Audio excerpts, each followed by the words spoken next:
Good afternoon, everybody. My name is Crystal. Welcome to my YouTube channel. It's been a quiet morning and afternoon, which is a good thing. So we're going to recap the day and then go from there. So this morning I did not go to the co-op. I went out for a walk with Max on the field. And we had peace and quiet. There was just one chap with a husky dog. I came back home and I ordered a small co-op shop from Deliveroo. The gentleman was very, very old. He had a bald head, glasses and a smashed mobile phone, and his name was Richard. So I gave you give your number to the driver. He went. I came upstairs. Later on, the post lady came, Hazel, and I just had a British gas letter in my mailbox. About, I would say, one-ish, a guy rang my buzzer and he said, "I've got a parcel for your neighbour." And I let him in because I know that's the every delivery guy. He's eBay, whatever. I've let him in loads of times. He's a nice chap. And he left a parcel for somebody called Nutbeam. So people call themselves different names, don't they? I mean, you know, some people's birth name isn't the same as their stage name. So there was a parcel for Nutbeam. So I chatted with my mum this morning, and I'm going to go up to see my mum probably Friday and see how she's getting on. I don't think she still haven't got a television set. Her flat is cold, so I want to see how she's coping. She's getting towards 80 now, so I'm just checking up and seeing what's going on.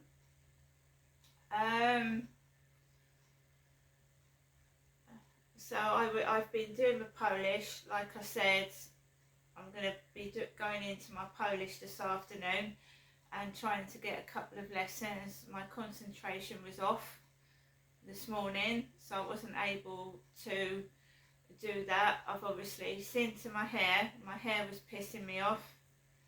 My hair does piss me off. So I wanted to sort my hair out and do it myself. It's been just really, it's normal, as it should be. I had a couple of WhatsApp messages. Someone on Facebook has now texted me good evening, and they've been looking at my Facebook and going through the posts. That's fair enough. There's nothing wrong with that. I go through people's posts. I follow Russell Brand. I follow Russel Brand. I mean, he does meditative videos, and when I feel stressed,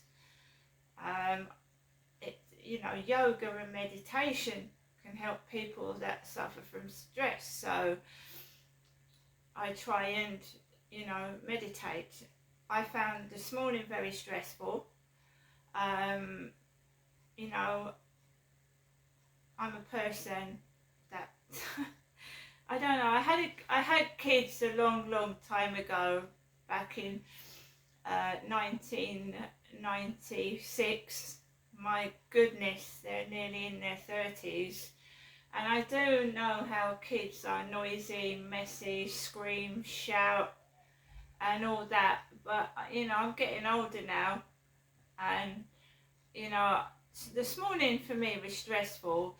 So I shut the window, I put some music on, or I listened to LBC Radio, one of my favourite radio stations, with Nick Ferrari, and I listened to that. Just try to say it's only kids, it's kids, it's kids, it's kids, it's normal noise, like whatever, and calm myself down. This place can be extremely noisy at certain times of the day, which is normal. But I suffer from stress and anxiety, and I tend to take a lot of things personal, and I'm trying not to do that now. So just carry on and just ignore things. Like, it's not done on purpose, it's just general noise. So I normally take Max out between 2 and 3. So at the same time I took Max out, and again it was completely normal, nothing sinister, nothing bad. Builders are still doing the over 55 flats, and just general people walking about, going in and out of the co-op. Nothing got to me, and I had a really, really brilliant walk with Max. There was nobody on that field whatsoever until I started coming off, when there was an older woman with a chihuahua, and there was a young lady with a dog, and it just was completely normal. And Max actually ran. He ran. He sprinted down down the path. He was having a jolly good time. I have to have a drink. Excuse me.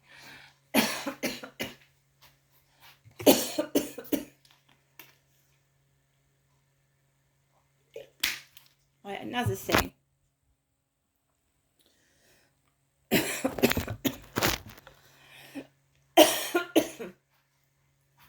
This is the time where I like to get my jumpers and coats out from last season. Excuse me.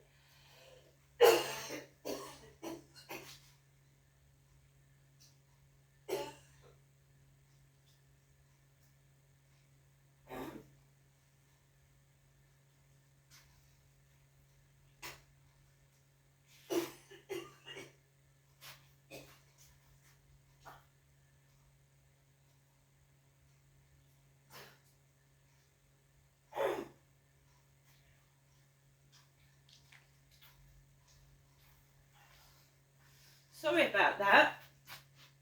I had some sort of frog in my throat. I don't know what that was. You know when you get something stuck in your throat? My goodness.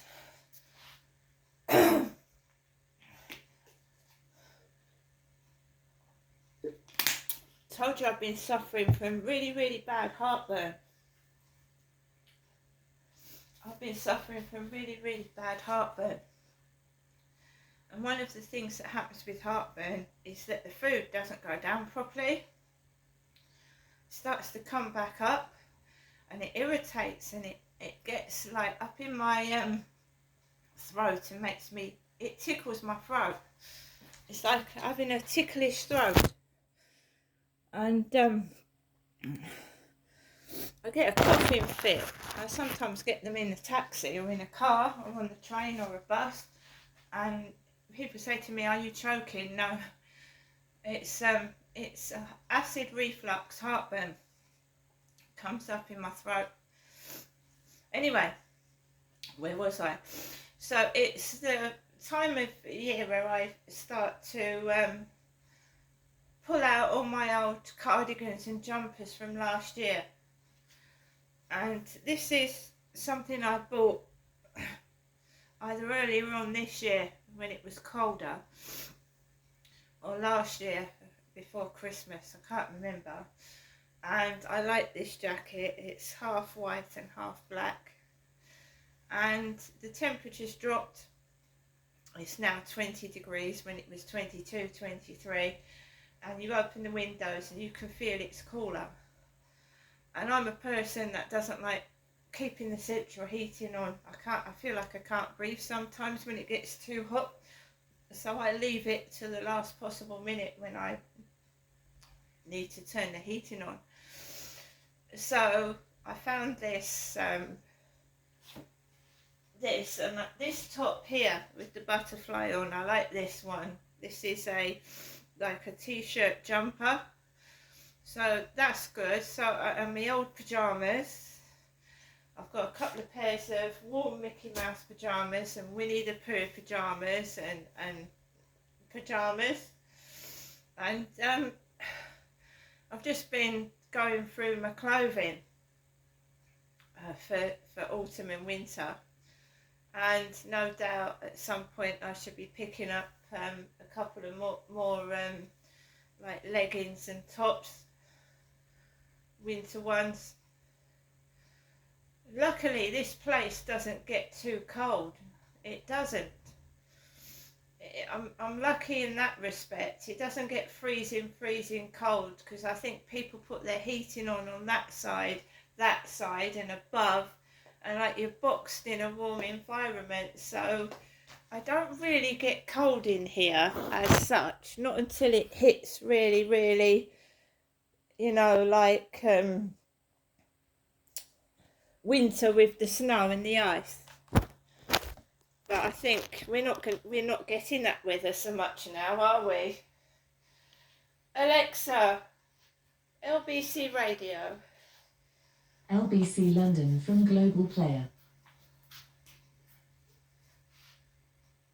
Let's rebuild this party of ours with one purpose: to turn the page on this useless Labour government, to get to government, to look to the future with one voice and say that it is morning once again in this great country of ours. Robert Jenrick. A Conservative opposition facing a big choice: to go along with a failed consensus that is driving our country into the ground, or to have the courage, to summon the courage to change course. Join me, work with me in this new Conservative Party. Kenny Baden. For too long, politicians have been scared of the truth. For too long, politicians have hidden behind spin. For too long, politicians have told the public what they wanted to hear and then done their own thing. Well, I say enough. And Sheila, although I don't think it quite came across on that montage, I felt that James Cleverly, for me, was absolutely the standout speech today. I was really surprised at some of the support for him and for Tom Tugendhat at this party conference from the members and some of the MPs that I was speaking to. I thought James's speech was quite engaging, it was personal, it was a bit more down to earth, and dare I say it, even a little bit funny in places. I thought it was delivered incredibly well, and I've seen some of his speeches really bomb before, but this I thought was an incredibly strong performance from Mr. Cleverly, the former Home Secretary, of course, and I think he's gained the most this week from this Tory contest, going up to Birmingham to talk to the Tory members. And obviously Robert Jenrick there's quite high expectations for him this week, because he's been generally seen as the front runner or the second front runner, and I don't feel like he met the very high expectations that were put on him for his speech today. His speech felt a little bit forced. It felt like he was trying to out Kemi with some of his policies. It was very policy heavy speech, although I will say that it was quite well received in the room. It felt like he was quite popular among some of the members too, but I felt that his speech wasn't quite as good as James Cleverly's. And Badenoch was quite confident. I don't know how well, again, she came across in the room. Obviously, she is, according to some of the polls, the favourite still. There was lots of Tory red meat, we would call it, in her speech, talking about migration, talking about net zero, and, of course, her favourite sort of culture war issues too. Tom Tugendhat, on the other hand, I felt he was a little bit stilted. He struggled to engage the audience. Now, what does all of this mean for that leadership race? Well, I think it just means that it's all to play for. Those two frontrunners this conference, they were Kemi Badenoch and Robert Jenrick. I think they've struggled in the last couple of days. They've both got themselves into a pickle, like you've been talking about. Robert Jenrick over those comments about the SAS killing rather than capturing targets abroad because of what he says is our human rights laws. Badenoch, of course, over that maternity pay comment, a very clumsy answer that she gave in a radio interview earlier this week. Tom Tugendhat, I think, stumbled a little, hasn't had a huge momentum, but like I said, I think he's had a little bit more support among members than I thought, but the bookies' odds in the last few hours have led to him to fall a little bit. What does it mean? I think it's incredibly close to call for who is going to get into this final two. If I had to take a punt, I think it's going going to be Robert Jenrick and James Cleverly. And of course, those are two very different candidates, which will obviously give the Tory membership quite a big choice to choose from. Can I ask you, Natasha, before we go, did anyone speak to you directly about Jenrick's comments on the army killing people? So I've been speaking to sort of members around about those comments and whether that might put them off. And I put the same thing about Kemi Badenoch's comments about maternity pay. And there were some people that were slightly worried about, mainly more about Kemi Badenoch than Robert Jenrick. Kemi Badenoch's comments on maternity, I think, generally made people think, do I want a candidate who is going to potentially get into hot water? And though she might say that she's, speaking the truth, being unafraid, being bold to say what she thinks, there is, of course, a huge risk with someone like Kemi Badenoch. I think Robert Jenrick's chances have been a little bit damaged by this SAS row. I think, obviously, you've seen the furious reaction from Tom Tugendhat and James Cleverly, of course, two candidates with military experience. I didn't detect whether the members had been damaged by it, however. Yeah, but it's interesting you describe it as furious reaction. I don't think either of them has reacted furiously. Maybe they have privately, but publicly they've been incredibly restrained in their reaction, clearly disapproving of it. But, there's no sense that... I think James Cleverly, in that very stark statement, the British Army does not murder people, was the strongest response, even though Tom Tugendhat was clearly feeling it very deeply, not least because a friend of his who's now dead was pictured in the video that Jenrick first put out. But I'm genuinely mystified, Natasha, as to why he's still able to stand on that stage and be in the favourites potentially to win, and have brought no proof of what he's claiming, which is that the British Army carries out summary justice in the field because a law it doesn't like, or a law the politicians don't like, is a bit annoying.